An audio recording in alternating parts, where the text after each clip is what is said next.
What's going on, everybody? Welcome back to another edition of the LTL podcast, episode 43. And it is July 29th, 2023. And we're here on this Saturday night for the big super show, the Idaho Super Show. And I, of course, cannot do this alone.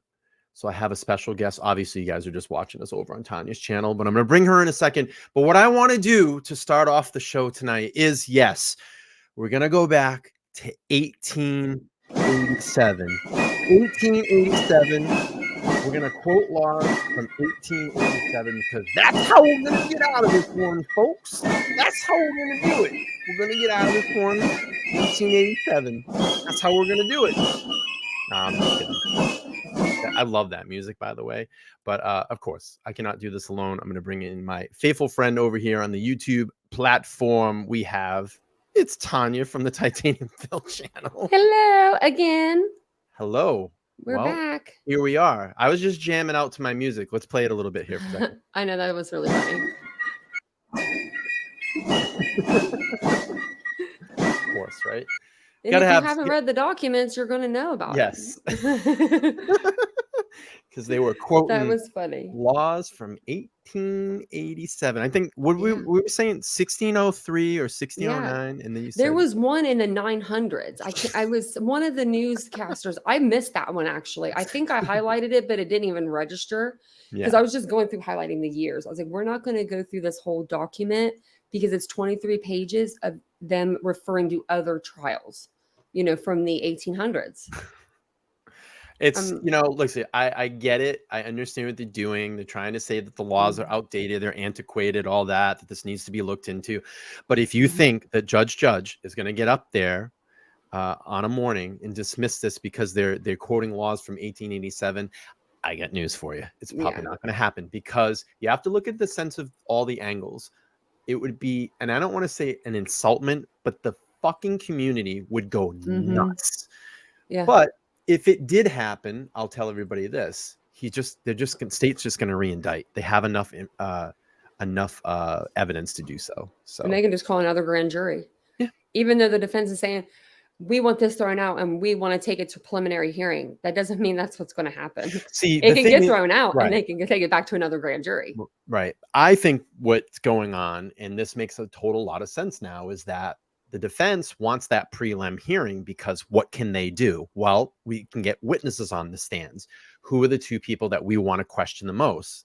The two people that lived in that house that night that survived, Dylan Mortensen and Bethany Funk. If I can get them on the stand, we can start poking some holes in their story and start beating these witnesses up. I just want to recognize a brand new member.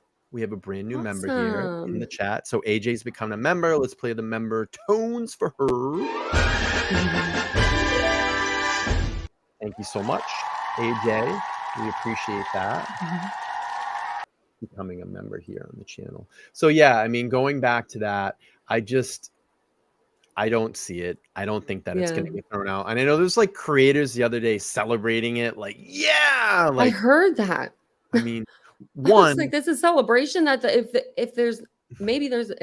he's innocent and there's an innocent man in jail, right? There's a mass murder out there. So why are we celebrating? Like I don't get it. But why? Like, even though, why would you like? I would celebrate in the sense of like, why would you celebrate where potentially this person could be the person that did this and he just walks out of jail, and like. Now you have 4 innocent lives that have no justice. Absolutely. I don't get it. Why would you celebrate that? It's a little crazy. Summer just gifted some memberships. Thank you so much. She's my Oprah. Thank you. That was very nice. We have new members. Yeah. I'm gonna start calling Summer Oprah. Thank you. She's the best at gifting membership. Yeah, thank you so much, Summer. I appreciate that. Hey, I was gifted a membership. How was I gifted one? Wait a second. I thought I was already a member, though. Oh, it might have upgraded you. It probably upgraded you for one. Well, it upgraded my status. All right, let's see here. Well, it's about time. I'm so close to 8,000 subscribers. I would love to get to 8,000 subscribers tonight. So if you all haven't subscribed to my channel, just go down there and hit the subscribe button while we're hanging out here. I really would appreciate it. It's free and it's It's fun. free to subscribe, believe me. And all right, so what I have here tonight is I wanted to bring up and talk a little bit about this alibi since we were getting into it. Yeah. And this was from the Ohio State Journal, and it was written actually yesterday. And I just wanted to go over this a little bit. So Kohberger's team seeks dismissal of indictment. Just so if anybody doesn't know what's going on and need to get caught up on kind of all things Idaho here. So an attorney for Bryan Kohberger is asking the Latah County District Judge to dismiss the grand jury indictment that led to the quadruple murder suspect's arraignment. In a 22-page filed on Tuesday, attorney Jay Logston argued the grand jury was misled about the standard of proof required for the indictment. Kohberger faces 4 counts of first-degree murder and 1 count of burglary in November, stabbing deaths of the University of Idaho students. The grand jury indictment led to his arraignment in May. I just want to go down here because we already know, the background. And I'm not trying to be disrespectful, but we know the background here. So Logston argued that the grand jury was not instructed to find the burden of proof for the indictment, but instead was told to find a lesser burden of proof, which is only appropriate for a preliminary hearing. That's the big sticking point here. And that's what I kept saying, Tanya was saying a couple minutes ago. The defense is pissed because that prelim hearing got skipped. And that's where they want that because they want to challenge those witnesses. Yeah. That. Yeah, they do. They even tried to get Bethany afterwards. Yeah, during the grand jury hearing. Yeah. Yeah. And they were trying to get her to come up there, and then they were like, well, we'll just go down there and interview you down where you're at. I wonder if they ever ended up doing that. I heard I would assume if it was a big deal. And Bethany were there during the grand jury hearing, but we're not 100% sure because the transcript hasn't been released yet. Yeah. So, but we'll go back here to the article. So it says, because the grand jury in this matter was only informed of improper standard is a fundamental error necessarily depriving Mr. Kohberger's central right, Logston wrote. Logston said the indictment should be dismissed or the case should be remained to a magistrate for a preliminary hearing. See, they want that plea. That's the sticking thing. They want that hearing. Kohberger's other attorney, Ann Taylor, also alleged that the grand jury is not selected properly and filed a motion to stay in the court proceeding. Just want to recognize this really quick. Victorine's been a crime enthusiast on my channel for the last 4 months. She's using her free chat today to highlight. Unfortunately, I can't bring it up. For some reason, I don't know why we can't do that on StreamYard. I know. I don't like that. So, but it does say, let's make it 8K. Let's make it to 8K, like and subscribe. Thank you, Victorine. You've always been a huge supporter of LTL podcast. In her motion stating the grand jury selection process failed Idaho code requiring jury candidates to be randomly drawn from a court jury list, that the jury commission shall draw a relinquished number of qualified jurors for one or more panels for the grand jury. She also suggested that there is an error regarding the qualification questionnaire form that the jurors must fill out. Because these failures, she wrote, Kohberger requests to stay the proceedings so further investigation can be done. I'm going to be honest with you. I mean, they're freaking throwing a wedge. They're throwing a wedge out there in this investigation. They are. I mean, she's throwing a wedge. So I got to give her all the props. This is what your attorney should do for you. Yeah, they should.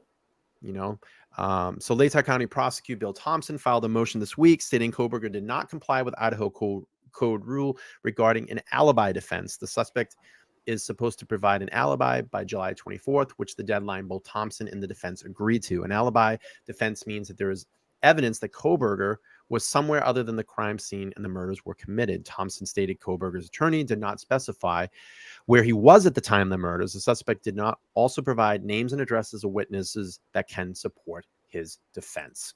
So again, I think this goes back to Taylor being pissed that this went exactly right away to a grand jury. They didn't have the opportunity at that prelim hearing to question Bethany and Dylan and have things on their record that would poke holes in their stories. Yeah. So because they want more, they keep saying they want more evidence. They want more. So they didn't get their way there. Right. And that would give them an advantage if they had that prelim hearing. It would give them an advantage. Yeah. So Really interesting stuff. A lot, you know, it's, and I always say this too, you know, when people look at these cases, especially this case, because it's so complex and there's so much emotion tied to it. You know, you want to look at these particular cases like it's not checkers, it's chess. You know, and this is what Absolutely. attorneys do. They file these motions because you're just trying to get an edge over your opponent, essentially. Yeah. You know, And that's all we're gonna be reading for a while is motions and yeah. And I'm going to tell you, sealing. it's probably going to be another year or two before this gets to court. You know, even Jennifer, when she was on the channel the other day, was saying, yeah, you're probably not going to see this case until 2025 or 2026. Yeah. You know, so. It's just, I mean, they say that they don't want to give up their speedy, but I don't understand how they cannot. Right. Yep. So I wonder though, if these proceedings are going to reset the clock with this motion. I'm curious. Or, you know, we know this. If the I was trying to indictment actually look that up. I think I couldn't. I forgot to look it up today. I was trying to look it up last night on the live. That actually that same thing. But we got to think of this. If the indictment is dropped, guess what? The clock's going to stop. They're going to have to re-indict. Most likely they'll get it. They're going to go through that whole process again. And then the clock's going to start again. So it's just going to give them more time. It's kind of crafty in a way. Yeah. She's trying to get more time. This is her way of doing it. More and time. I was thinking, what if she's trying to get more time because she feels like, what if he told her he did have an alibi? What if he gave her some bogus alibi? And she's going through all this evidence trying to find something that's not even there. Like he's like, but it's over here. But wait, it's over here. Because we don't know what he's told her. I mean, he's probably talked to her a lot more than he's talked to anyone else. So I'll be honest with you. What if, because that would have been my first question as a lawyer, what's your alibi? Or it'd be first question, did you do it? No. Or what, you know, okay. Right. What's your alibi? If your answer was no to that question, that's going to be my second question. Where were you? What's your alibi? Do you have an alibi? And then I would go from there, you know? Yeah. But of course, you know, attorney-client privilege, I guess you could say, yeah, I did do it. Exactly. That's what I mean. And now she's probably, but maybe he fucking did. And she's like panicking because you're like, do you know the position you just put me in? Like, I'm not going to have enough time for this. Yeah. I mean, I guess we're only speculating here. We're just, I mean, he could have, either way. Yeah. But Nancy said we'll be nuts by 2025. I will. No, we will. We will. We can't do this till 2025. I'm already nuts now. I know. It's funny because, you know, I asked Jennifer again the other day. If anybody's just watching this for the first time, I actually interviewed Jennifer Coffindaffer on my channel the other day. You can go to my homepage. It's right there on the homepage. But we were talking and she said, do you know, still to this day, with everything that's going on, we have Long Island serial killer. They just caught another serial killer out in Oregon that I haven't even, you know, I'm starting to look into that now. Idaho is still the most captivated news story out there when it plays. It gets the most clicks, views. It's just really gripped through people. And I'm like, it's just because it's so hyper polarized, you know, on both sides. Yeah. You have one complete side that says this guy's, you know, innocent, plucked out of society and all this is blamed on him. And then you have another side that just says, you know, this guy's dead guilty. Yeah. That's true. It's true. There's really not, there's no room like in the middle as of right now. Like, you know, it's like if you think the police did a okay job, then there's going to be people that are. If you think the police are doing their job and they're on the right, you know, path and everything, then other people will say, "Oh, you love Bryan," or you know, you hate Bryan Kohberger, and it's like, no, that's not. I don't even know the dude. Right. I hate him. Yeah, I don't know him. I'm just saying, based off of the evidence. In my opinion, I think they're going down the right path. Sharon says, I'm an older woman. I hope I'm still alive. Honey. I'm not an older woman, but I hope so too, because that's a few years. You don't know what's going to happen in a few years. I might turn 50 by the time this trial takes off. All right, I got a couple of videos from News Nation. Let's watch through those and see what was going on. I will say this, though. If this case takes a long time, and let's say for some crazy by chance thing happens, and me and Bryan's channels, we blow up and we have 1 million subscribers by the time this goes to trial, let's say each, you know? we promise, I'm going to make a promise. I'm going to make a promise for him too, but we promise we are going to stream this trial. And 100%. We're going to be there every evening, because that's probably when it'll be. Like, they'll probably release them at night. Yeah. Just make sure you got water and some snacks, caffeine, some popcorn, snacks, coffee. Actually, I might do a brand deal with the coffee place. This is gonna be perfect timing. And then what we'll do is we'll do it together. So I'll go to her one night, she'll come here, and we'll go back and forth, and we'll go through this trial together. Yeah, because I know when a lot of people get huge, they stop doing their lives and stuff like that. No, and so I live for the lives. I know I love my lives. I can't. I'm telling you, I don't know how you do it, Tanya. I can't do videos because I'm like, I sit here and I get like my camera and everything ready, and I'm like, okay, hey, this is Bryan from. I'm going to talk about, fuck, I hated that. That sucked. And then I have to it takes me a while, like a couple of times to get into it. And then I'm just like, I'm like, if I mess up, I just keep going. I'm just like, keep going. Like, I can't edit, like, because I'm on the computer. I'm not good at editing with this stuff. So like, I can edit with my phone, but I can't edit like StreamYard or anything. So when you see my videos, that's one take. Like I can't edit them. Well, you've mastered the videos, because I appreciate it. Like, I can't do it, but I can turn the camera on and just be this. It's just different to me. It's more fun going live. It is funner. I think even if you mess up, you make a mistake. I mean, we've laughed together in my chat. We've cried in my chat. We've done it all in my chat. Me like too. Especially when it's come to this case, like this Idaho case has been Cindy, pretty big. But I think like with live, because we like as creators, like you guys haven't seen this behind here, but like what I'm seeing right now is me, Tanya, like I can see our little square, and then I'm trying to give everybody like a visual. On this right side is the chat going, but I also play it up here as the YouTube view, so I can see what's going on up there, but I can see our chat here. So we see that as we're talking to the camera, and it kind of helps like guide us through the show. Yeah, I mean, it does me anyway. I mean, that's how I feel about it. Yeah, no, I usually have like the iPad over here, because I don't know. I look over this, like, because I'm looking at the screen a lot, so I can see the chat. Yeah, because my chat pulls up over on this side. So, and with me being blind on that side, I'm like, I have to move it. But since I'm with you tonight, I'm not pulling stuff up. I can move the chat over. You can relax a little bit. All right, let's pull up a video here from News Nation. Okay. Before we do that, let me just get this. Bonnie's giving me a $5 Canadian super chat. Thank you so much, Bonnie. Appreciate that. She says, thanks, love the streams. You keep it real. Yes, we try to keep it real over here. Have I hit 8,000 subscribers yet? I don't know. We're at 7984.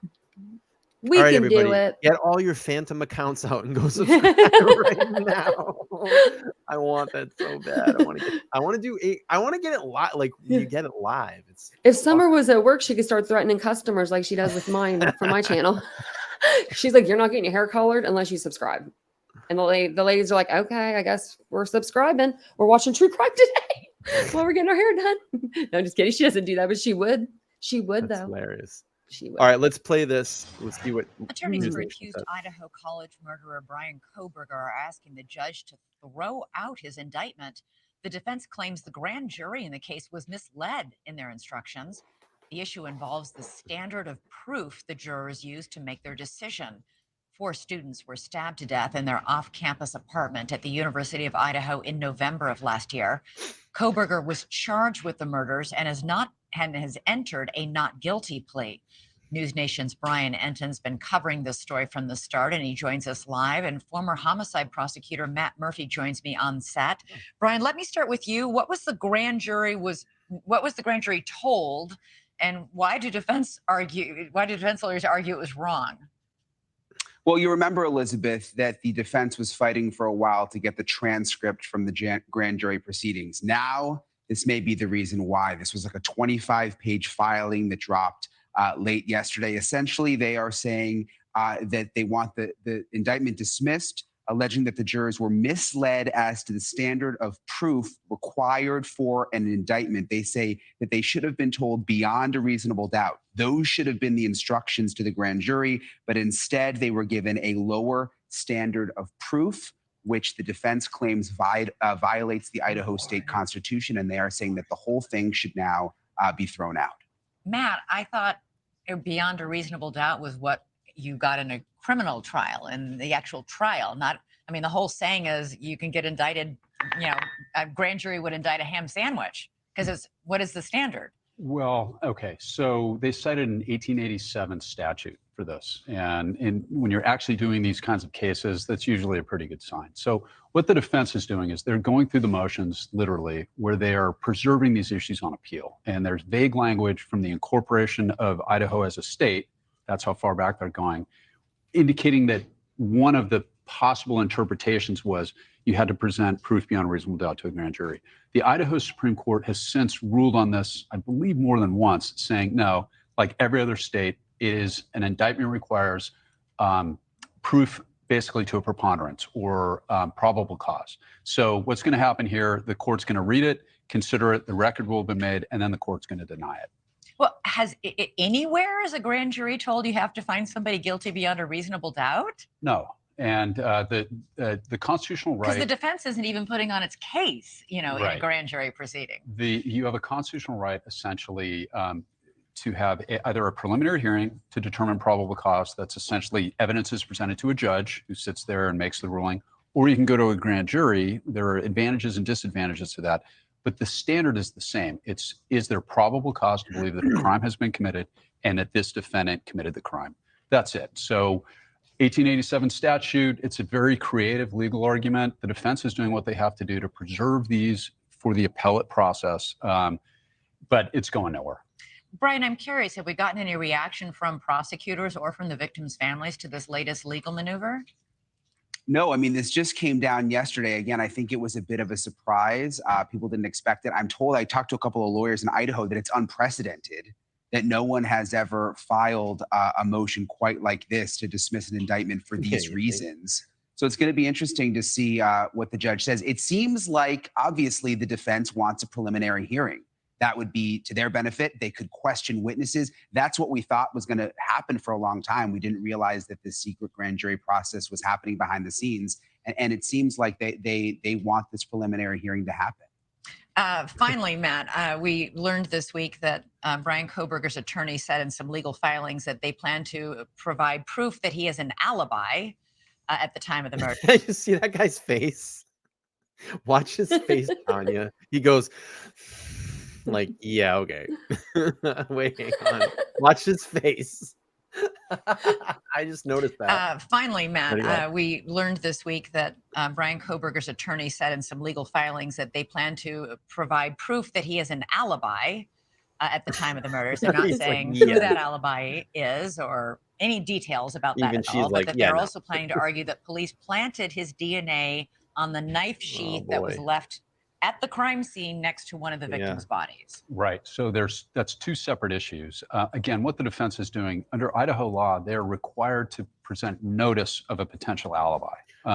So they had to do that. They had to preserve that, to preserve the right to actually present that. They needed to do that. Okay. Regarding planting the DNA, that's a separate argument. That's kind of an eye roller, I think. But it's worked before. They're going through the motions. They're dotting the I's and crossing the T's, so to speak. You called it the O.J. Simpson defense. They're saying my same. Yeah. So I mean, look, if you take it to its next logical step, and I suspect these prosecutors. I've been saying that on my channel for 3 months. You have been saying it because I heard you say it. You told me that like a while back, and I was like, have they been saying this too? Because I was like, they've been saying it a lot. Everybody that goes on that's what they refer to it as.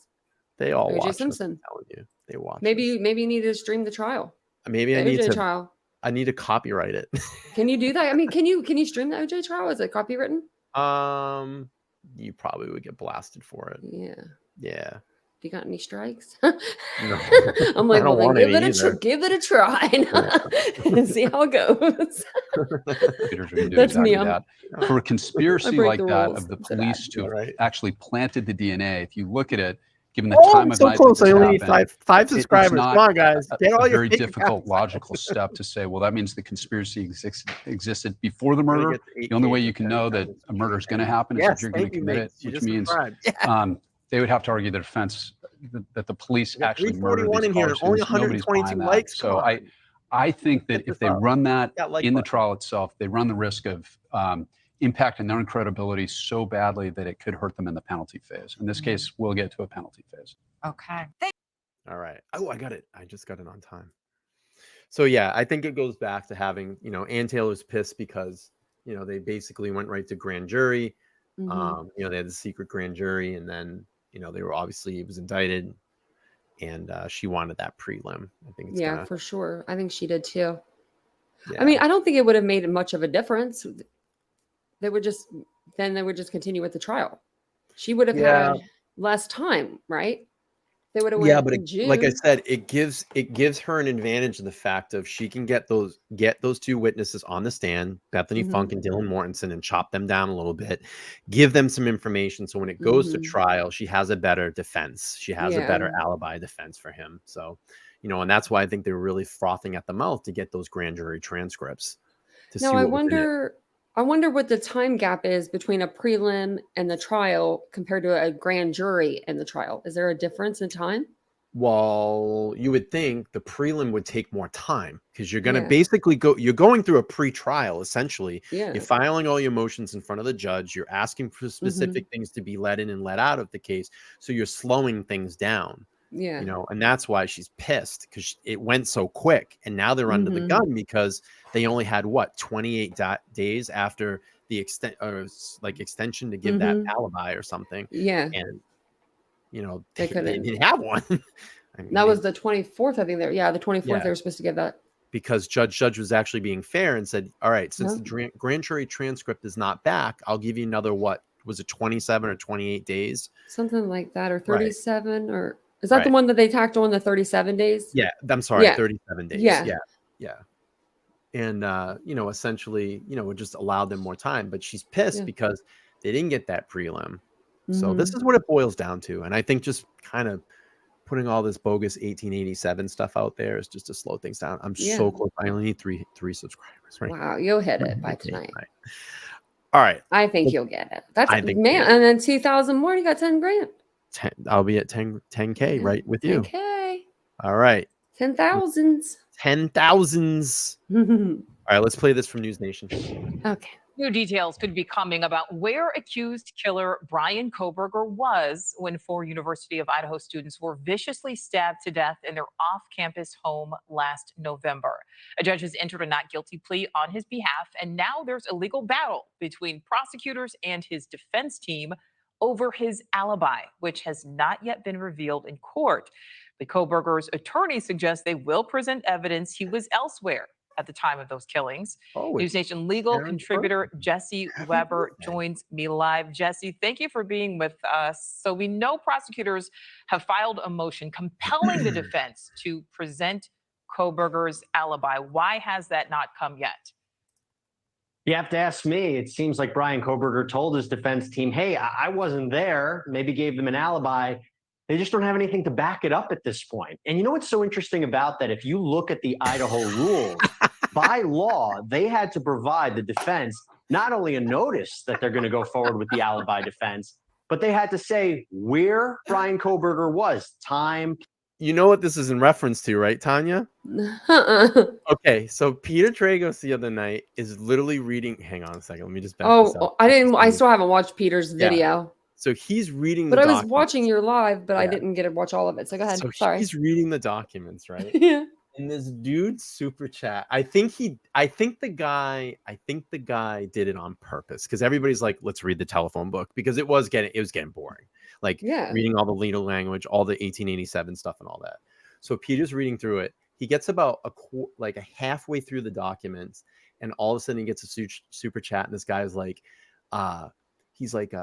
I bought a TV stand I had a TV stand on eBay, and the person, I don't know, I forget what the super is, like something to the fact of the person said they didn't get it, and then it was returned, and it was like this, like just dumb super chat. And he's like, I don't know. He's like, we're not talking about TV stands today. Like, was he on the wrong channel? I think he was just doing it to be like a wise. Because I was saying, because Peter had on like his backwards hat and stuff, so he looked like he was more like laid back. Just laid back, right? And that then was funny. It was great. And then after, like, people like, can we just read the telephone book now? Like, we read the really, really funny. I couldn't do that to the chat. I was like, man, I'm not reading all this to y'all because I read it like 2 or 3, 4 times to myself, and I was like, this is boring. It was. I was like, this sucks. You only All need right, one more. I only need one more. And then We'll we need check it after extra the video. We We'll like to check have a cushion, so 2 people. Yeah, at least 2 people. I need like 8,001, 8,002. All right. Place and any witnesses to back that up. And they didn't supply that. They said, look, we're filing a notice of an alibi. We'll look at the witnesses that are called by the state. We'll prove the alibi by questioning those experts, by questioning those witnesses. But I feel like they need to prove more. And so when the prosecution is holding their feet to the fire and saying you can't just say you have an alibi without showing it, they may have a point. So, Jesse, when are we going to finally see this alibi? Never. Will this not happen until this trial actually begins? There's a strong chance we might not see it until right before the trial or at the trial. I have to imagine that if they the defense gets some really strong witnesses to prove where Bryan Kohberger was that night at that time, the judge will most likely allow it in. Or we may see a possibility that the defense cross-examines the state's witnesses to say, he wasn't there. You may claim Bryan Kohberger was there, but he wasn't. And there's also a possibility, I don't think it's wise, but there's always a possibility that Bryan Kohberger would take the stand and explain where he was that night. It's not wise for a defendant to take the stand, particularly, I think, in this case, but I've seen it before where a defendant gets on the stand and explains their whereabouts and what they were doing, and that'll be up to a jury to determine if they believe it. Absolutely. So just this week, Tuesday, there was this court filing, shows the defense filed a motion seeking to have Kohberger's indictment dismissed. Is there any real weight to this filing, Jesse? What an interesting argument. So throughout, you look across the nation, when we talk about a grand jury indictment, we always say it's so easy to come back with an indictment from a grand jury because all they really need to show is probable cause, more likely than not, that a crime was committed. What his defense attorneys are saying, if you look at Idaho law, and specifically the highlight an old Idaho statute that's been on the books for as long as we can remember, they're saying it says that a jury needs to find that the evidence, if it went to trial, would warrant a conviction. And they go through a long, complicated history to say that means beyond a reasonable doubt. That's the highest standard we have in the law. Their argument is this grand jury wasn't shown that standard. They didn't have to find that standard. And therefore, this indictment should be thrown out. I've never seen an argument like this before. If this is a case where it's unsettled about what a grand jury needs to find, I'm shocked in 2023 it hasn't been resolved by Idaho. I'm very curious to see what the prosecutor's response is going to be. If I had to guess, I don't think it's a winning argument, but it's a very interesting one, to say the least. All right. And Jesse, my last question for you. I just want to recap here. So we have the defense team filing this motion to throw out Kohberger's indictment. We have prosecutors filing this motion to compel the defense to present Kohberger's alibi. We have all of these motions being filed. We know that there have to be responses. All of this happening. The trial is supposed to start in October. Do you think that actually begins in the fall? I am not a betting man, but if I was, I would say it's unlikely that it's going to happen in October. Could it happen? Absolutely. This is a death penalty case. There seems to be a lot of outstanding questions. I wouldn't be surprised that this gets pushed and maybe even into 2024. But who knows at this point? I think we're always seeing these kinds of things coming out of left field. If they can resolve these issues leading up to trial, it would be interesting, but I think it's going to be delayed. Yeah, we know families certainly are looking for some justice in this case. News Nation legal contributor Jesse Weber. Guess what? You're muted. You're muted. You already changed your sign. Guess what? Yes. That was so fast. I was reading the Now I can sleep tonight. I was reading the chat and someone said, no, now change your sign. And I wanted to see you change your sign. And that's the first thing that I looked at when you're like you came up. I couldn't see it. That's why I was doing this. I was like, did he change it? That's so cute. Right. That's so funny. Let's celebrate a little bit. Ready? That's awesome. Celebrate a little bit. That is awesome. Awesome. Awesome.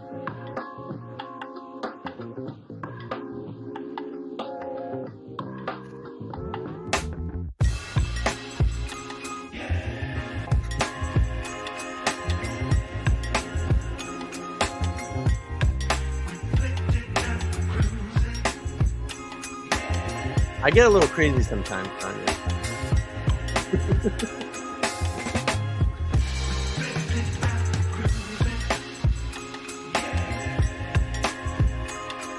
Thank you, Richie. I appreciate it. It's been a lot of hard work.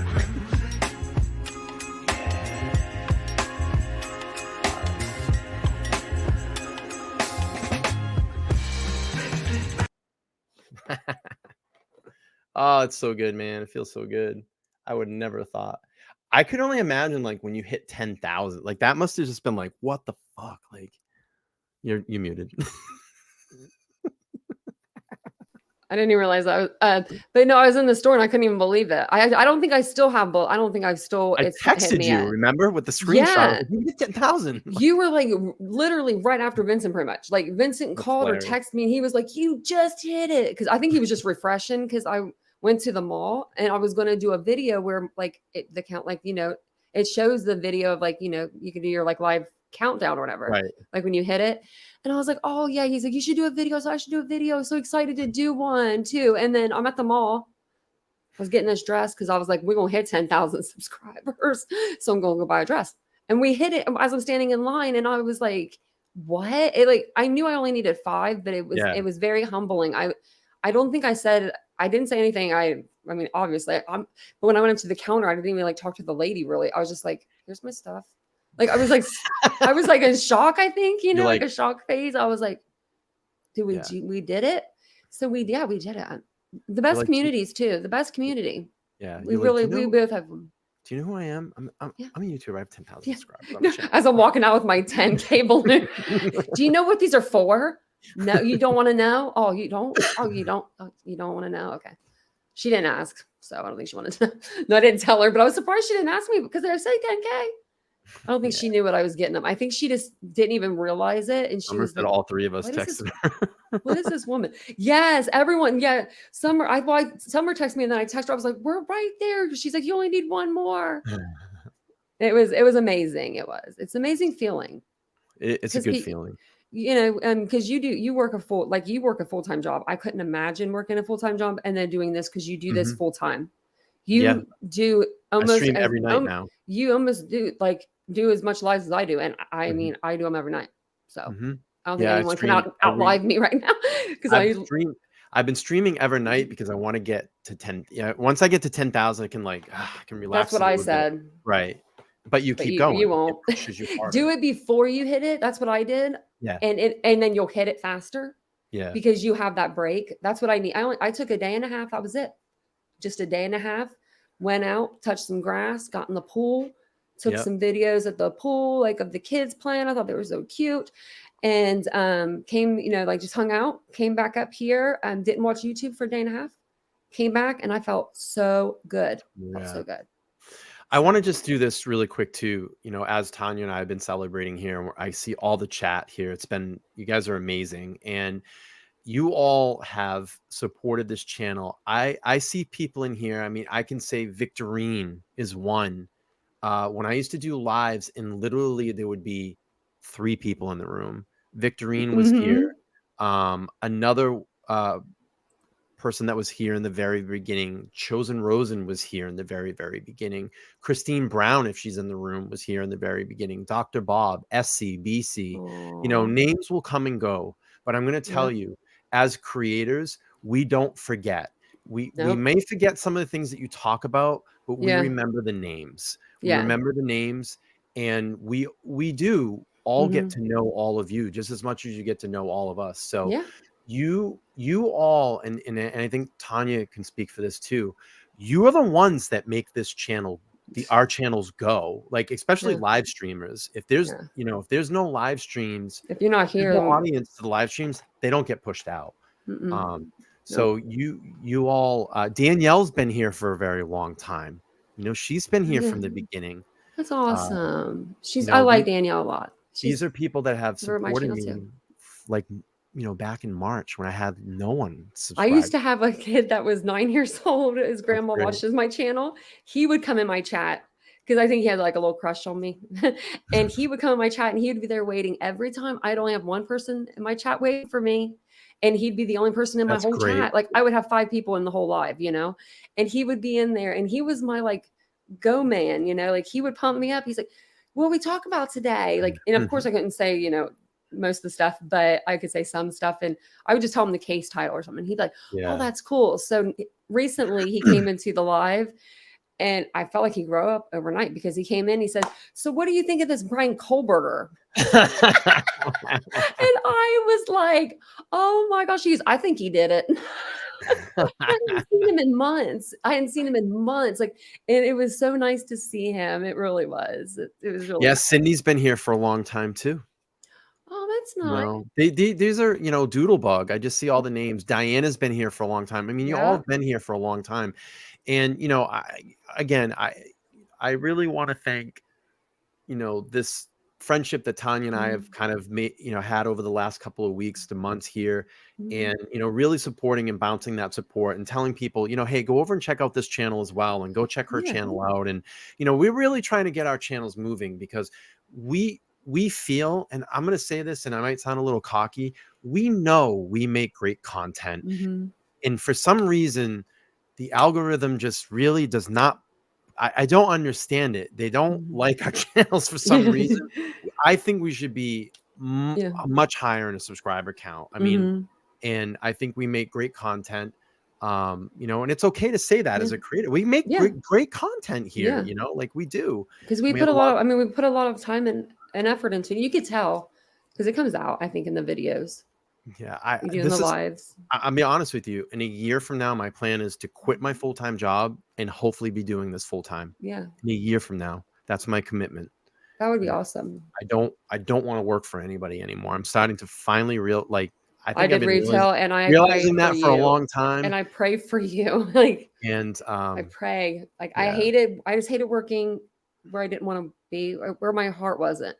Yeah, my heart is here. Like, yeah, and like, I mean, my heart was still like, I was in clothing boutiques. My heart was in boutiques still. It just wasn't in that boutique. You know, I just had to remove myself and start my own. And then I started doing YouTube, and it's been great. I love doing YouTube. So I'm working on Peter Tragos. I'm going to be honest with you. I have emailed him. I reached out to him. I'm going to try to get him for an interview. I'm going to actually hit him up on Twitter tomorrow and send him a Twitter message because he might respond to that. But if you guys didn't know, if you're new here, I actually interviewed Jennifer Coffindaffer the other day. That interview is on my homepage. You can go over there. So I'm working on trying to get Peter. I know everybody would love that here because I do his videos all the time. And I really do admire him as a creator and a lawyer. He's just no bullshit, straight from the hip. And even when he thinks something is bullshit, like he'll be like, this is bullshit. Yeah. Nikki, I really like his dad. His dad's like that old lawyer that just has no time for really anything. Even his kid. I love you, Peter, but your dad's legit. He's like texting on his phone. He'll be on the computer. He's like, I'm listening. And he just spouts off the law. Like he knows it that well because he's a veteran, you know, he's seasoned. And he'll be like, Dad, you can hear it in his voice sometimes. He'll be like, Dad, or something. And I'm like, it just makes me giggle. I love it. So Nikki, she says, I love your content in the community. She just used her free chat. She's been a rookie detective for 1 month. I appreciate that. And I think I just got a new member as well. Lou has become a new member of the channel. Thank you so much, Lou. I appreciate your support. Anybody that is a member or has become a new member, if you go to my homepage and you click all the way down at the end of the homepage, all my members only content is there. I'm probably going to do a members only stream tomorrow for everybody. So, all right, let's do this. I have one more video that I want to do. And actually, the chat was just asking if I could play the 1887 music in really quick. So I'll do that to celebrate.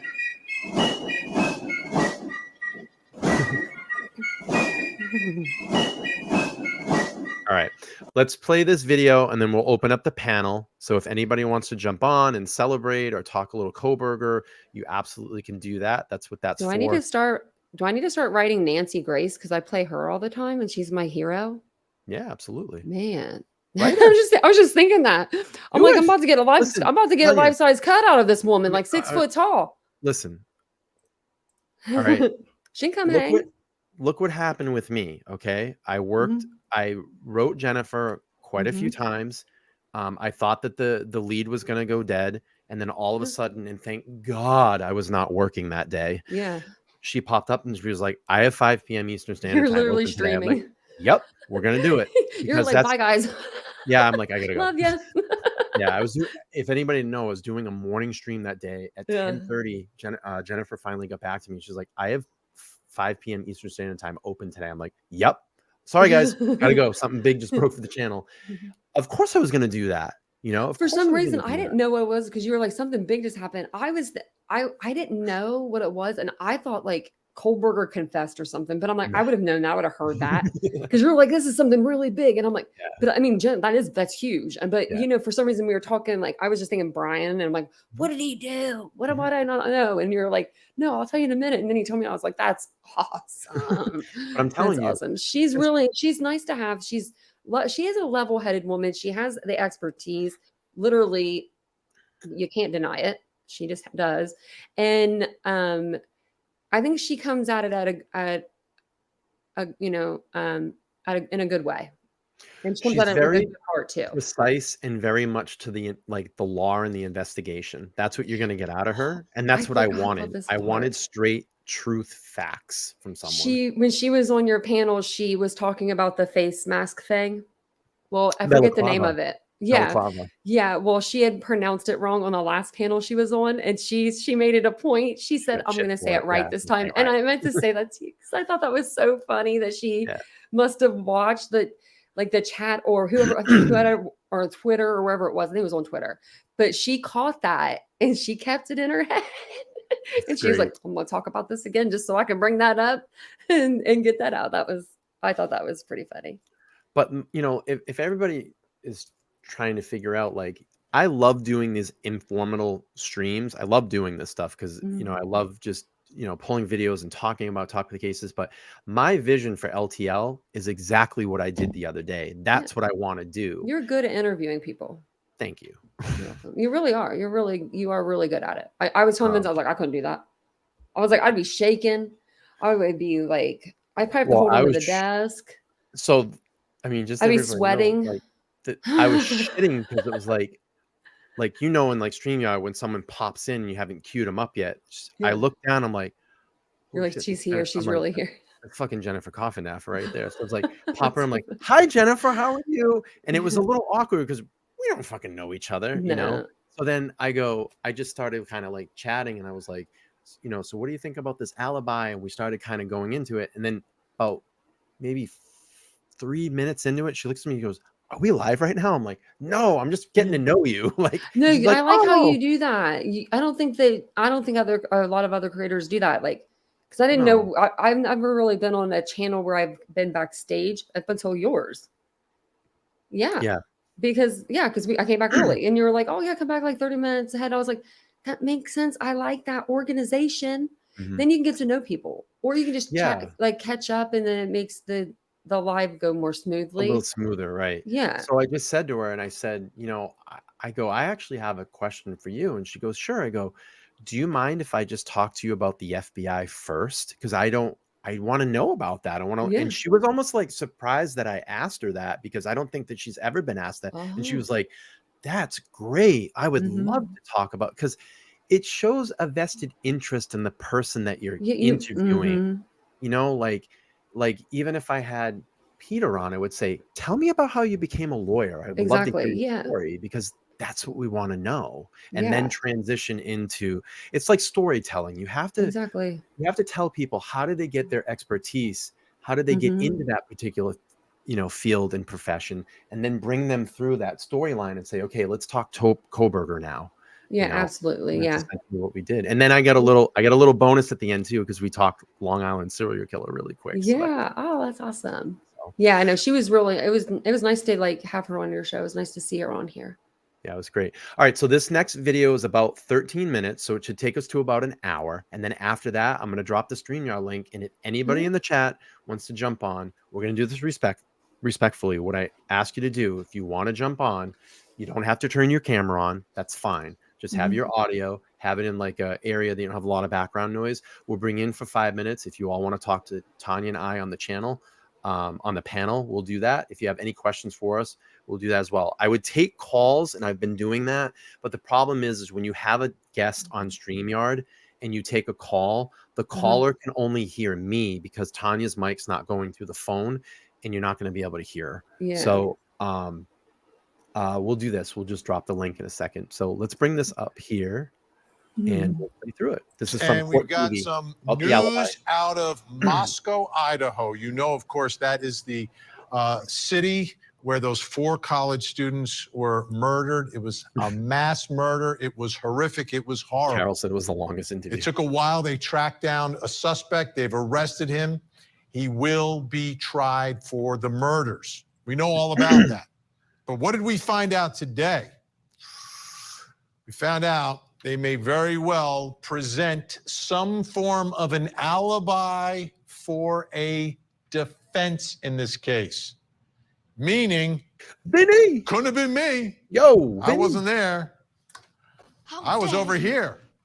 I wasn't here. No, I've got an alibi. So let's see. It all came out through some papers that were filed. A notice of defendant's response to state's alibi demand. So the state is saying, listen, if you've got an alibi, you need to let us know about it, right? So here's how the defendants responded to that. The accused killer defense team continues investigating and preparing his case. Evidence corroborating the accused killer's being at a location other than the King Road address will be disclosed pursuant to discovery and evidentiary rules, as well as statutory requirements. It is anticipated this evidence may be offered by way of cross-examination of witnesses produced by the state, as well as calling expert witnesses. All right. I get it. I mean, innocent people, for the most part, there might be a case where it might not exactly work that way, but innocent people accused of murder should have an alibi. Yeah, I think. Right? I think almost every one of them should have an alibi. I get suspicious when they don't.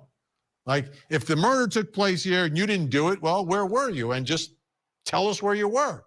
And that way we can exclude you. I mean, that's what they do in the first half hour of the old Law and Order show, was they check out. Does his alibi check out? Does it check out? Well, let's take a look now at the accused mass murderer's alibi. According to the a timeline that was put together by the prosecution in their affidavits, Shanley Painter took a look at it. So let's see, does his alibi check out? The probable cause affidavit in the case against the accused killer of 4 University of Idaho students pieces together the movements of the suspect vehicle and coordinating cell phone location data beginning in the early morning hours of November 13th. At 2:42 a.m., the affidavit alleges that Bryan Kohberger's phone places him likely at his apartment on the WSU campus, where he was a PhD student studying and teaching criminology. At 2:44 a.m., Kohberger's vehicle and cell phone are on the move. Police say his white Hyundai Elantra is spotted on WSU surveillance cameras traveling north on Nevada Street at Stadium Way. According to the affidavit, it was here in this area of the WSU campus where surveillance video and Kohberger's cell phone placed him here around 2:47 a.m. According to the affidavit, he spent several minutes in this area where he allegedly turned off his cell phone before heading out of town toward Moscow, Idaho. What a distracting audio mix. It's really bad. By 2:53 a.m., Kohberger's white Hyundai Elantra is observed heading in the direction of Moscow, Idaho. At 3:26 a.m., the affidavit then places Kohberger's vehicle, now in the town of Moscow, in this residential neighborhood on Indian Hills Drive. This happens to be a road directly overlooking the Moscow Police Department. The Elantra is picked up on surveillance video moving west past the 700 block of Indian Hills. At 3:28 a.m., video shows the vehicle on Steiner Avenue at Highway 95 as it made its way towards the King Road neighborhood where the victims lived.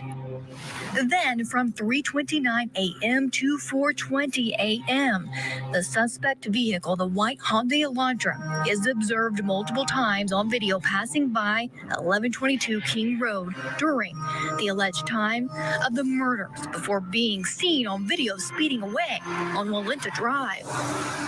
The probable cause affidavit states that the car likely exited the neighborhood at Palouse River Drive and Conestoga Drive, a road that eventually leads to Pullman, Washington.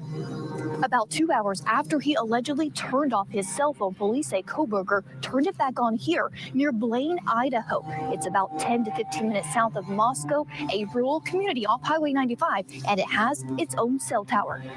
According to the affidavit, from 4:50 a.m. to 5:26 a.m., Kohberger's phone movements show him allegedly moving south towards Genesee, Idaho, and west towards Uniontown, Washington. Kohberger may have taken a well-known back road called Thorn Creek Road at this point in his route towards his apartment. These are all very isolated roads, but Thorn Creek Road is known to be even more desolate. Police allege Kohberger eventually made his drive back into Pullman, Washington from the quiet road of Johnson, where his vehicle was picked up on this security camera, the first time a camera captured his Hyundai after the murders were committed. By 5:30 a.m., police tracked the movements of Kohberger's cell phone and vehicle back to his apartment. All right, and he's claiming an alibi. How is that going to work? How is that going to work? I mean, he's out pulling an all-nighter, and he's like just driving around, so I couldn't have done it. My alibi is I'm driving around where the murder's taking place in my white Elantra. They're going to allege someone stole his car that night, borrowed his car that night, and he turned off his cell phone. Why? Let's bring in our think tank. Figure out if there's any way he's going to try to present an alibi in this case. Joining us in Cleveland, Ohio, retired judge, former criminal prosecutor from Cuyahoga County, and judicial fellow at the National Judicial College. Judge Gail Byers is with us. Also joining us tonight in West Palm Beach, Florida, former police lieutenant and trial attorney Rick King.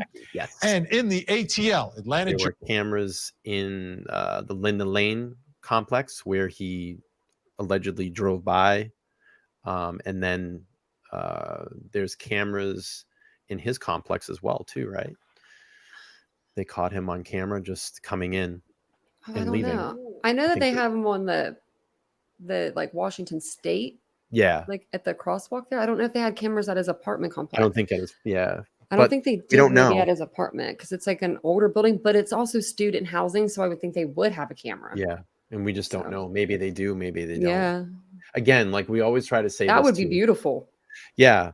And like we always say this too, you know, I think a lot of people just read through that PCA and just what you're seeing as far as the court documents. You know, Jennifer and I were actually talking about this the other day too. Mm-hmm. You know, she says, I said, how much of the evidence do you believe that's been in this case? And I said, it's probably been 5 to 15%. She goes, let me just put a deck of cards out. We've seen the 2 of spades through the 5 of spades so far. Yeah. Yeah. Full deck, believe me. Nothing much. Yeah. Right. Georgia, criminal defense attorney, former federal prosecutor, professor of law at Texas Southern University, Michael Sterling. We've got all the heavy hitters in tonight. Judge, does this potential alibi make any, like, how can you squeeze an alibi into all of that? Or do you have to somehow say this video is like wrong or someone stole his car? Like how do you make an alibi out of this? Tanya did. So, Vinny, what I'll tell you is that defense attorneys will create some of the most fantastic stories in an effort to defend their client's behavior. What I see here, interestingly enough, is seemingly merely an effort to comply with the rule that you say you may present an alibi, but you have to do so within this 10-day window. If you'll read clearly between the legalese of the filing, I don't think that the defense is actually saying that they, in fact, have an alibi, perhaps for all the reasons you outlined. It seems to be very improbable and unlikely that they'll be able to actually stitch together a story that combats the very tight timeline that tracks the defendant's behavior and whereabouts during this time. And also there's this pitfall of waiting to see perhaps what comes out during cross-examination in an effort to establish an alibi. We all know, and everybody here is a legal expert, we always know that we can't always predict what's going to happen in testimony. And to the extent that you're waiting or relying on testimony to help build this alibi, that is perhaps the worst strategy ever. I just love the way you describe what defense attorneys do. Build an alibi, stitch it together. My favorite one is, what are they going to come up with? Woo! Here it is, folks. Vinny's on rare form tonight. I don't know. Like, shouldn't, and this is, you know, shouldn't an innocent person, like factually innocent, not one of those not guilty because they didn't prove it people, but one of those like factually innocent, like I didn't kill anyone. Wouldn't almost every wrongly accused 1,000% innocent person actually have an alibi though? I want to add this as well too, and I've been hearing this a lot in my comments lately, like, oh, I think that someone else is involved. I think maybe one of his friends is involved. Let me just do this, and I'm going to back this out for a second so you can kind of see my face. Mm-hmm. If you think that there was anybody else involved, so let me just set the scenario. You have just been arrested, okay? You're now sitting in a court, in a jail cell, okay? You have no freedom. You're sitting in a jail cell, but you know personally someone helped you involved in a crime. Wouldn't you turn them over in about 2 seconds to try to get some of the heat off of you, Tanya? Yep. I'd ratted you guys out. Sorry, every one of y'all. I'd rat you out. Right. You are Let me going down alone. Right. You are facing the death penalty. You are going to die if you are convicted in the court of law. That's going to be a given. Especially if Go ahead. Sorry. Oh, especially if it's a lot of people are saying that Bryan gave the knife or something to somebody, and that's how it was a friend. It was Bryan's friend that, or like along those lines, and that's how his DNA was left there. Somebody else left it there, like a friend of his or something. And that kind of follows in the same thing. So if in going back, I just want to get this out clear to everybody. If there was someone else involved and you knew, like say me and Tanya did a crime together, okay? And I knew Tanya was with me. She was in the car. We go over. Someone ends up dying in the commission of the crime. I run out. We leave. I get arrested, and I know that she was there, but I'm facing the death penalty. You goddamn right. I'm gonna rat her out if it's gonna take some of the heat off me. You know. So sorry, Tanya. I love you, but no, I'm the same way. I'm not no snitch, but I'm snitching on that. If that's the case. 4 people, you know, no, I ain't going down alone. So I want everybody just to get that out very, very clear in their head. Brenda said he didn't have any friends. Yeah. And I want to do this too, is get this very clear out too. If you think that there was someone else involved, and again, I just asked an expert on my panel of 28 years with the FBI, and I said, if someone else was involved in this, Jennifer, do you believe that they would have been arrested already? And she said, yes.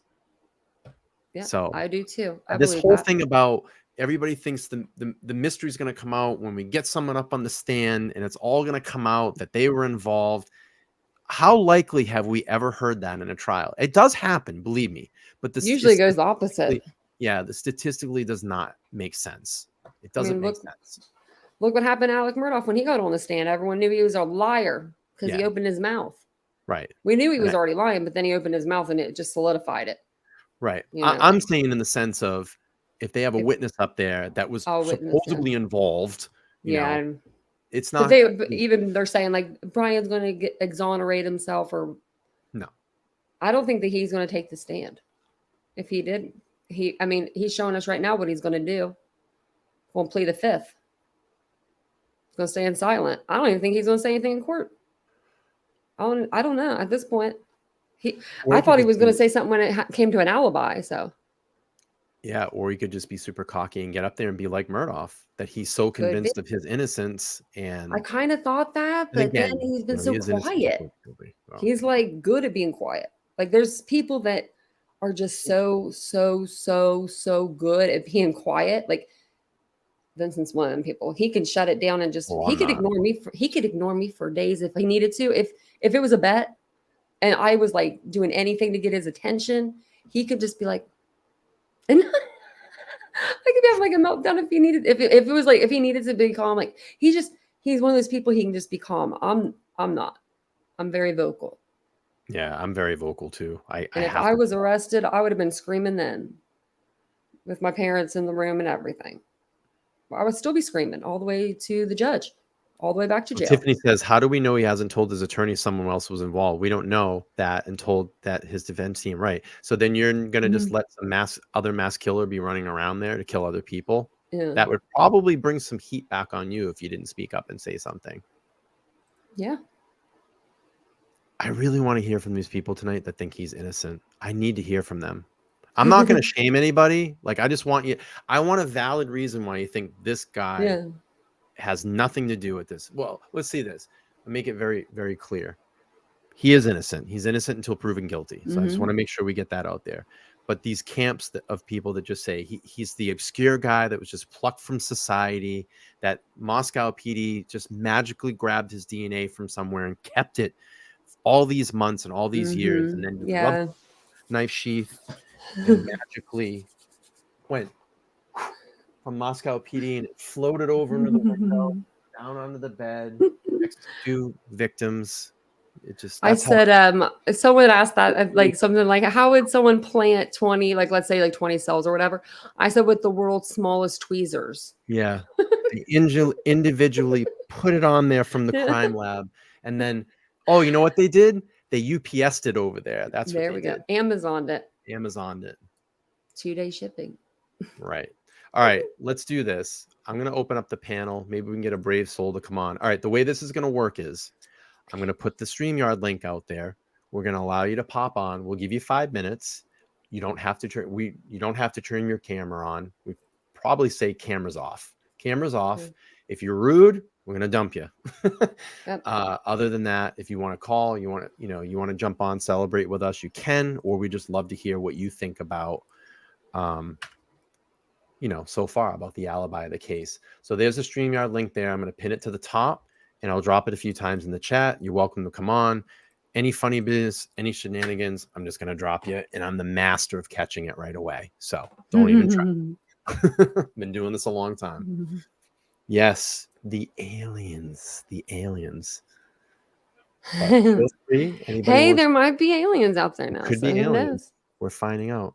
So what did you say, Tanya? You just hit 10,100 after 10,000. Oh, wow. It goes by the hundreds? That's crazy. Yeah. So after you hit 10,000 subscribers, you don't get like on your thing, it'll say 10.1. It'll be like, that'll be like 10,100.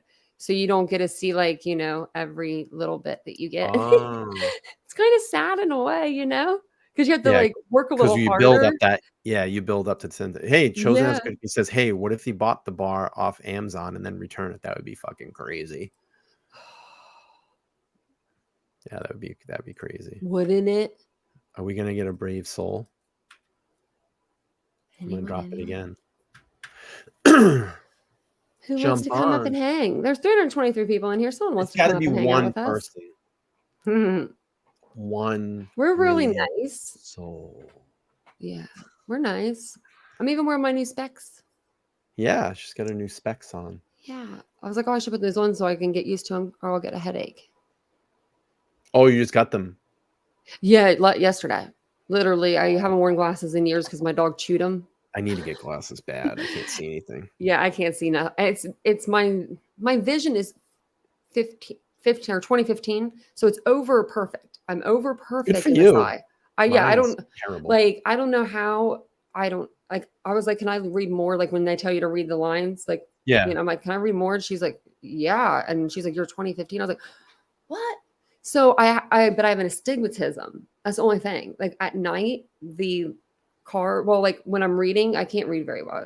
I need it for like the reading, right? And then lights at night when I'm driving, or just even in the car, it's so blinding and crazy looking when you have. All right, we have our first brave soul. We're gonna welcome in Tiffany Ennie. Hey. Hello, Tiffany. Welcome to LTL Podcast. How are you?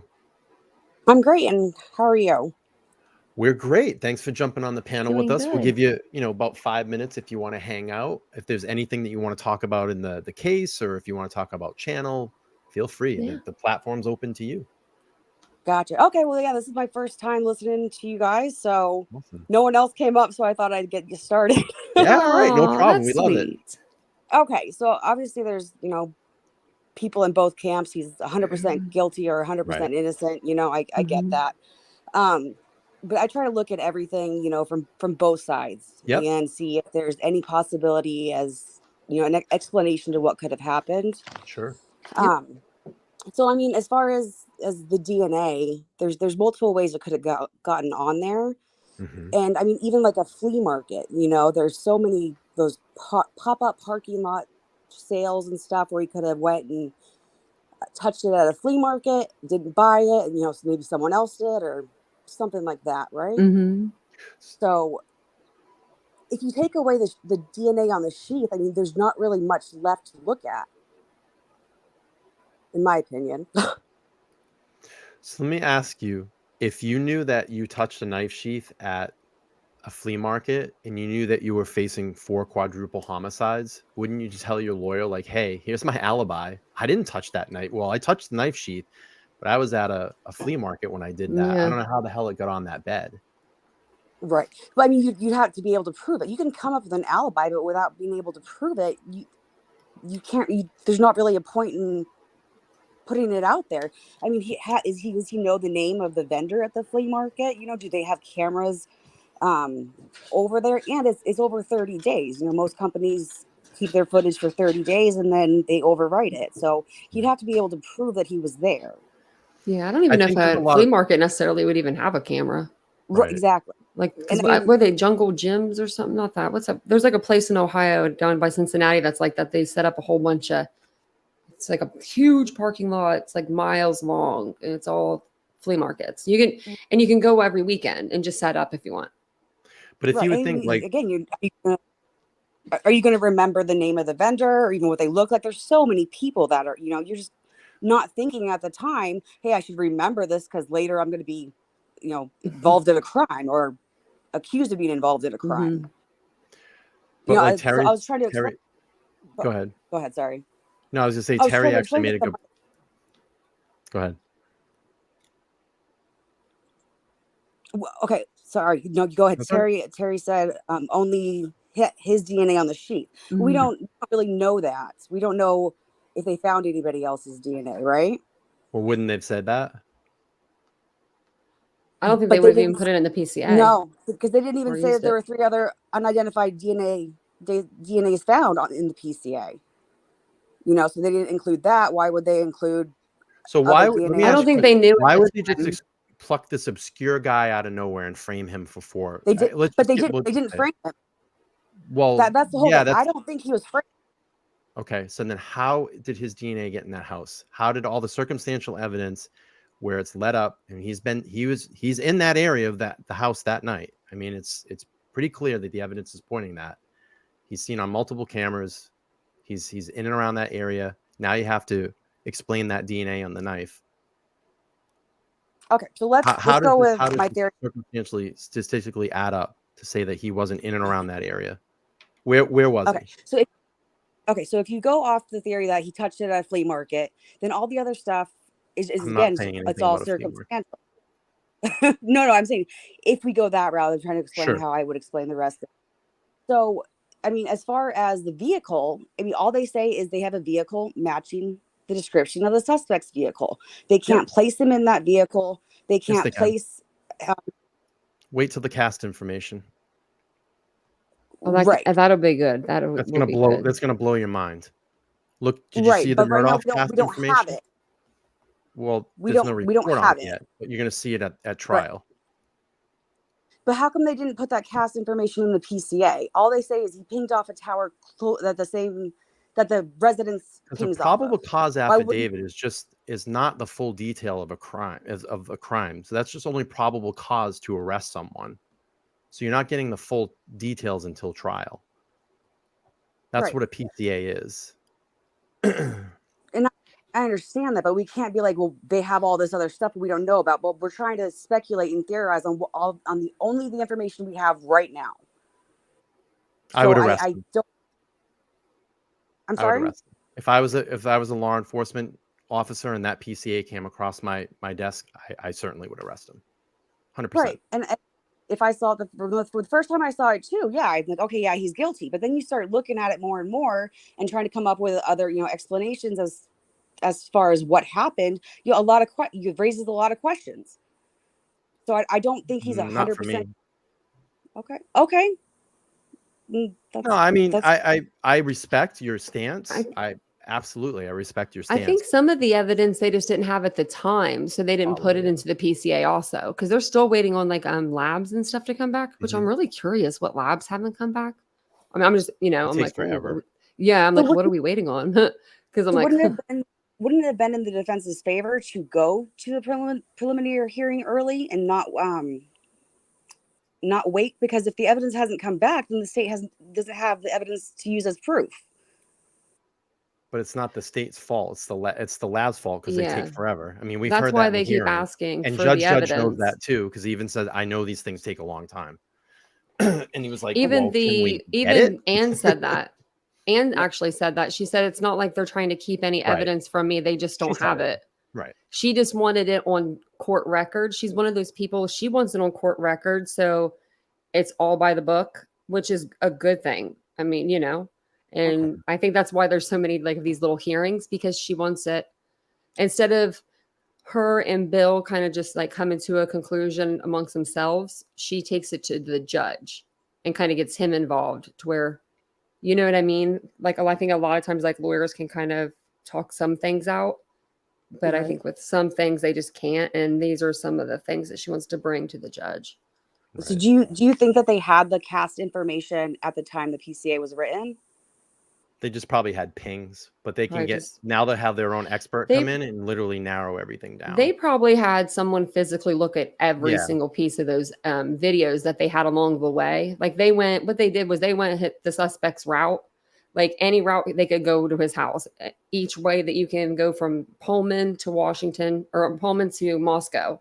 And then they went and they looked for cameras along the route. And every camera they would stop and they would grab that footage. And then somebody at the police station, poor soul, had to sit and look through every little bit of it at, every single second of it to find the car at any time. So.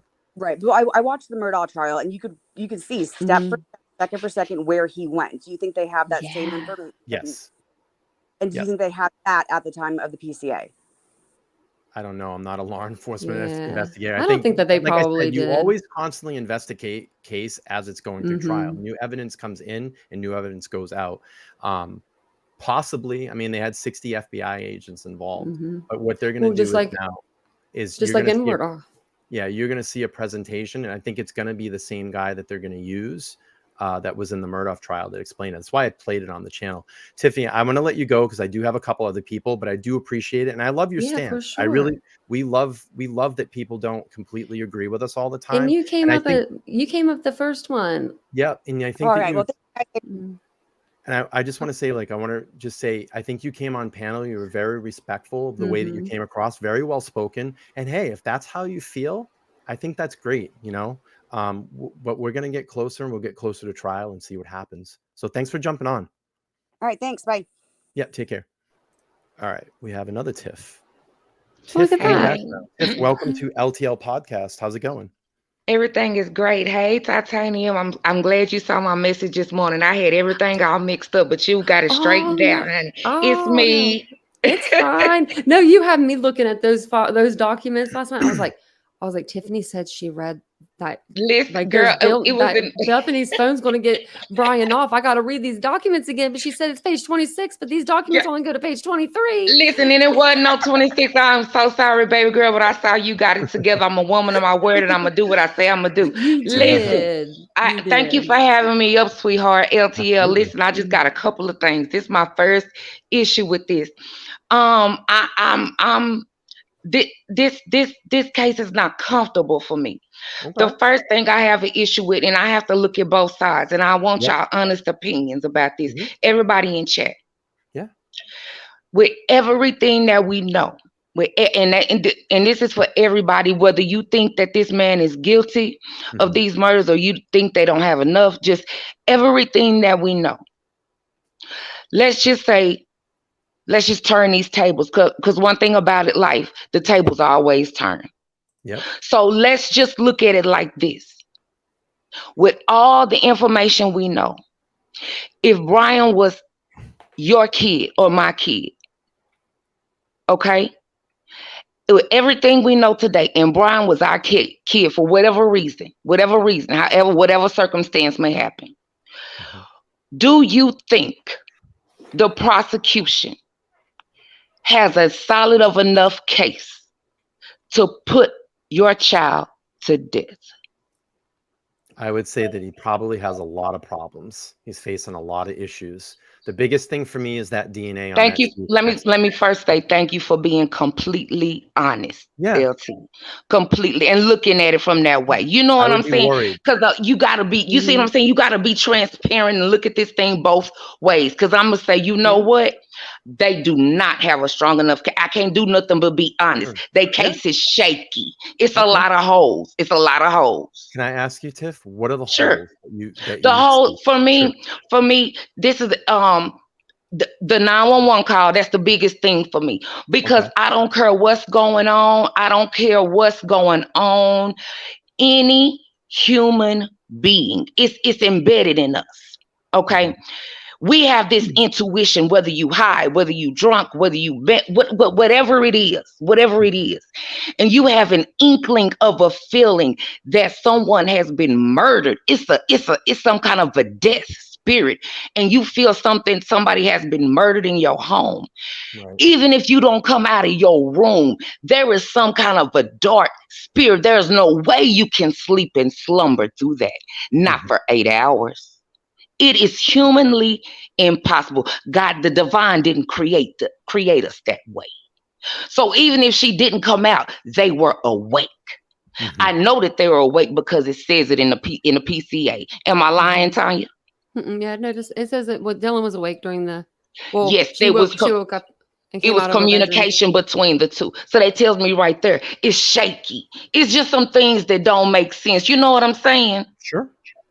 And so to me, that right there, it doesn't make sense to me.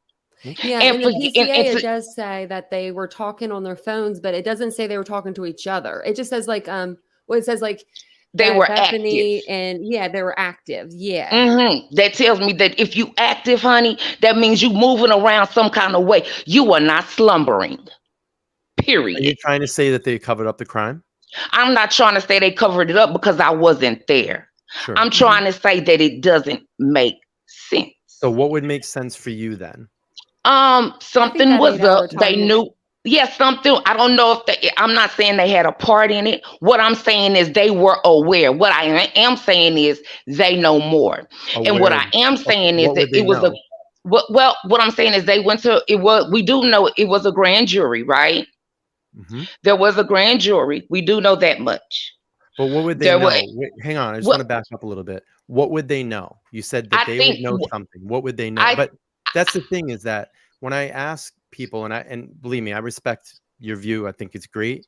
But I'm asking, what are the details that they would know? Because everybody says they know something. Well, what would they know? That's the thing. To me, I think they know that it was more. I think they know that it was more than Bryan. Number one. Yeah. Number one. I think at least the roommates, not saying the victims, I'm talking about the roommates. And I'm going to even go as far as to say Bethany.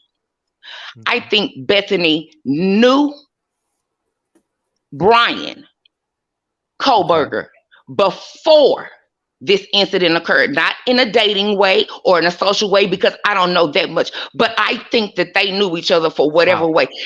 I don't know. I just said, I don't know, but there is a connection.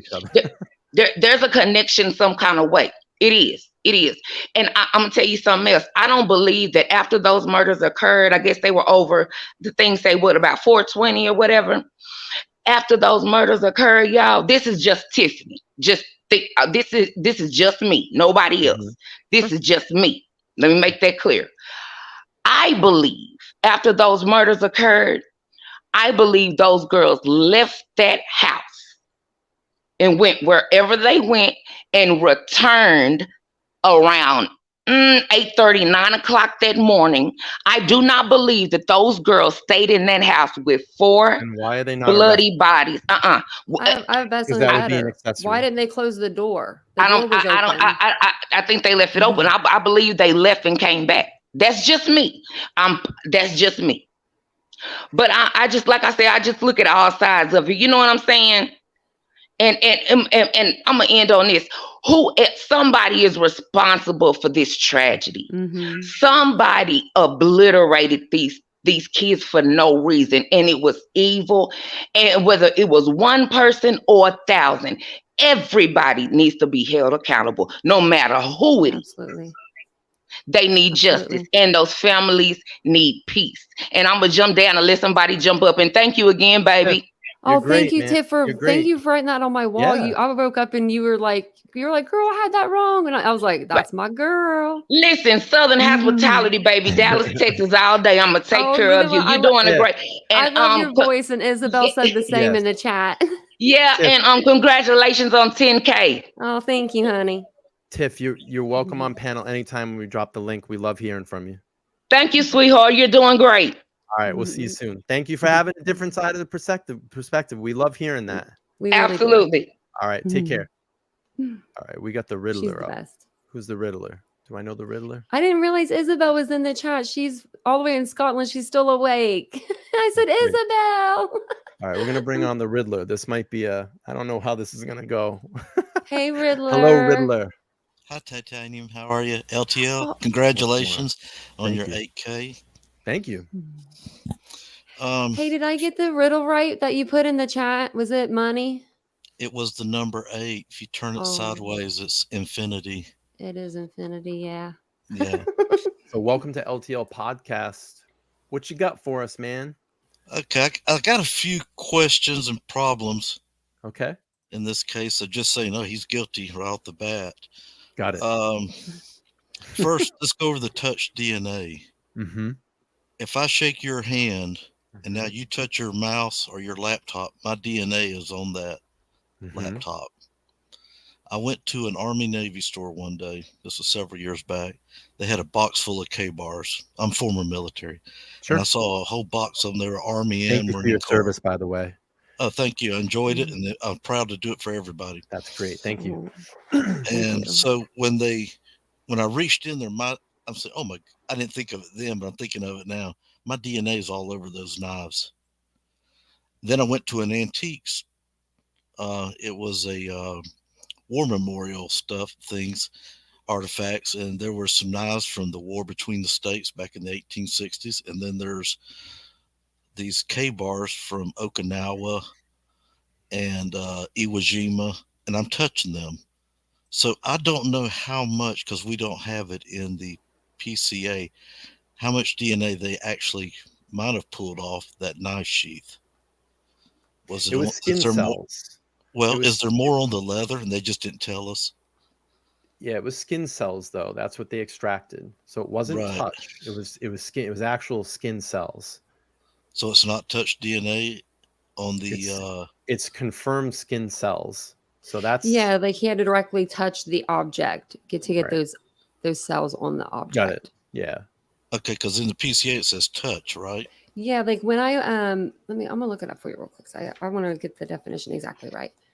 So touch DNA it's defined as DNA transferred from a person to an object via contact with the object itself.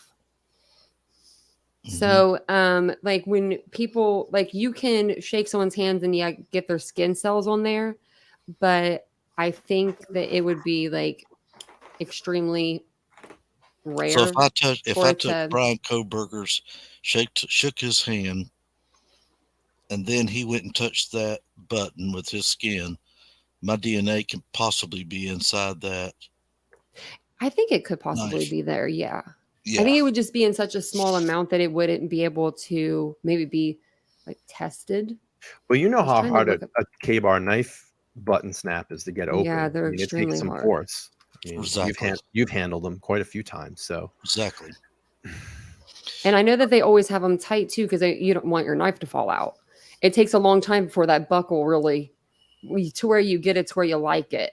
You know what I mean? Like because they're really hard to snap. So that way your knife just doesn't fall out of your Yeah. Now the K-bar knife I got looks similar to it. It's a different color and it's in a Kydex sheath.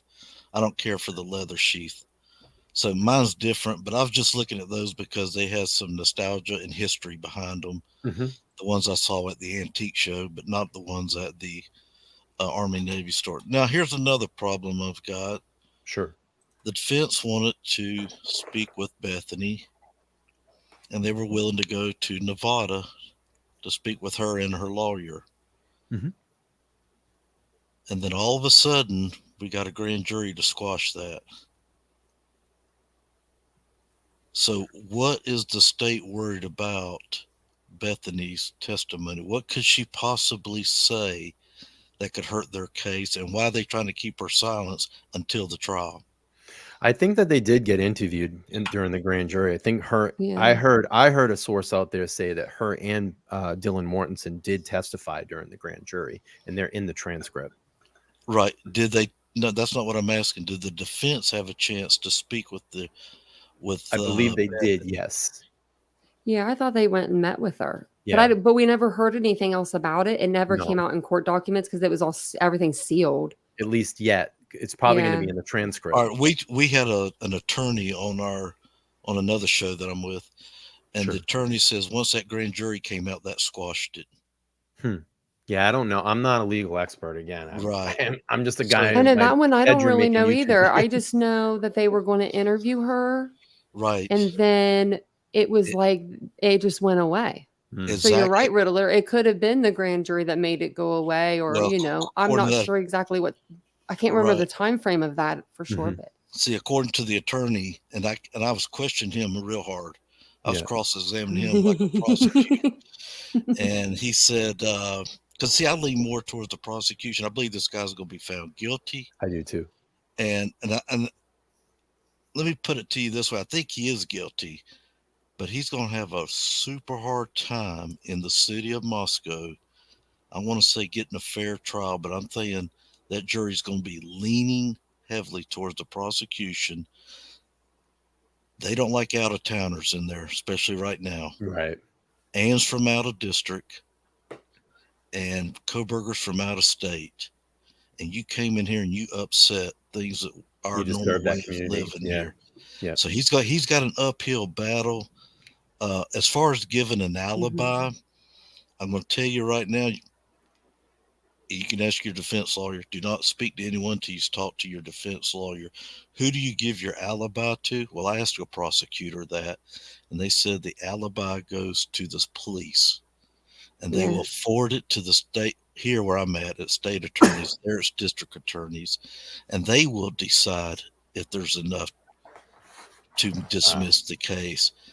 But if you talk to them without your attorney present or let your attorney talk to them, they can twist things. And I've seen police reports, and I'm pro-police. I've seen them twist things in police reports. Yeah. But anyway, thank you for having me up here. Yeah. I enjoy your show. I love your voice, Riddler. Thank you, Titanium. Thank you so much. And thank you for always sending me stuff in the emails. I love it. Well, I'm going to start sending LTL. So if you see something coming in there, and there's some exciting cases here in Florida going on, but this is the most exciting case I've seen in a long, long time. It's got every mystery, every coincidence.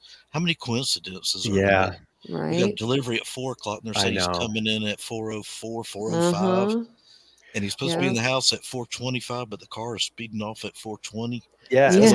Kind of. And just look at even the body cam footage we saw of the those three individuals getting stopped in the Banfield, and then you think like half an hour later, it was a violent murder just in that house behind them. It's crazy. I'm sure you've seen the one, and everybody saying, "Oh, it's a Jeep." Well, okay, I'll go along with it. Whereas an individual's coming through, walking around the house, and they jump into a black. It looks like a Jeep, and it looks like there's three people inside there, and people are blowing it up. And you can see the driver, and somebody gets in the back seat. Everything's just too much coincidence. I don't believe all that screaming stuff I'm hearing. No, I don't believe that's real. I believe that's being tampered with there. Oh yeah, for sure. And that's sad too, because those are people that are being unalived. If it's real, they're putting that out there, and then if it's not real, they're still putting that out, Right, and they got family members who have feelings, and Steve Gonzalez, he's in these chats. He's in all these chats. If there's an Idaho Live, he's probably got 50 monitors in one room set up like the FBI, and got everybody streaming. And he's got all his kids because they've got 6. He's got all the kids watching a monitor because they're all old enough to watch now, like to where they could help. And because that's Steve. Like he's a bulldog, and I love that for his family. Right. And I appreciate what the is it Chapman Ethan's family Ethan's family is doing. They're showing we're not, whoever did this, we're not going to let you define us. We're going on with our college education. We're going to be productive in life. We're going to make a difference in this world. That family Thank you for having me. Cry. I'm going to step down. God bless you all, and you I'll try to come to your channel as much as I can. Thank you. Yeah, thanks for your service. I appreciate you, sir. He's the best. All right. That's so nice. I think this is going to end the stream. We're at about an hour and a half. That was some really great calls. We heard a couple people that were not in our views, which is great. Everybody came on. They were very respectful. Yes. And I'm so glad that Tiffany wrote me today to correct, because like she's like, I was wrong in the chat. I wanted to correct it. I'm like, thank you, girl. And there are a lot of people that do watch our channels that don't agree with what we do, and they just want to hear maybe our side of the story. And I thought it was very nice this evening that we didn't get, individuals on the panel that completely agreed with us. And that's what I like to hear. I want to hear those sides of the story because it makes me think. Yeah.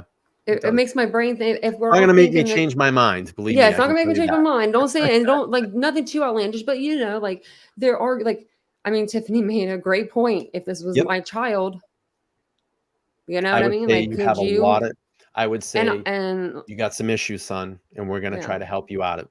But the only thing that sucks about that situation, the only thing that makes me think of is, I wonder what his parents thought because of him having that prior problem with drugs in the 2016 arrest or whenever it was. He got arrested for stealing his sister's phone, and I wonder if they were like, when he got arrested, they were like, oh, wow, or we were expecting this, or were we not expecting this? Like, we knew you were going to do this again, or whatever. I mean, we don't know. Yeah, we knew it was going to be worse next time. We didn't think it'd be this, or it's just so sad.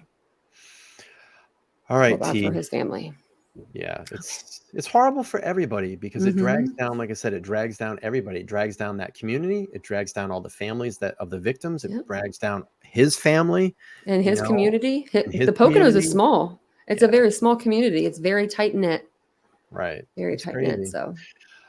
All right, T. Well, thanks for coming, guys. Great. The dual streams tonight. We hung out. Fun. It was fun. It was good. Yeah. Good time to catch up with you and have some people on the panel. And everybody was super respectful. We got to 8,000 subscribers. I know, that's awesome. You got to 8,000. That's really awesome. You got to 8019. Yeah, 8019. I updated the big board. Maybe before. Let me refresh one more time. Oh, I lost a subscriber. Take the letter off. That's okay. Do you have an 8? Do you say you're missing when you said you needed an extra? Just leave it on there. It'll go up. All right, folks. We had an action-packed show tonight. A lot of people. Whoever just unsubscribes, you better hit that subscribe. Sorry. Thank you so much for coming over and hanging out for episode 43 in the LTL podcast. This is Tanya, Titanium Built. If you haven't gone over, go over and subscribe to her channel. Let me drop her link in the chat. Let's see. Her link should pop up here in a second. Go over, subscribe to. Did I get it? There we go. Go over and subscribe to Titanium Built. And yeah, we'll do one of these again. Maybe in a couple weeks we'll do another back-to-backer. It was fun. Sounds good. That was fun.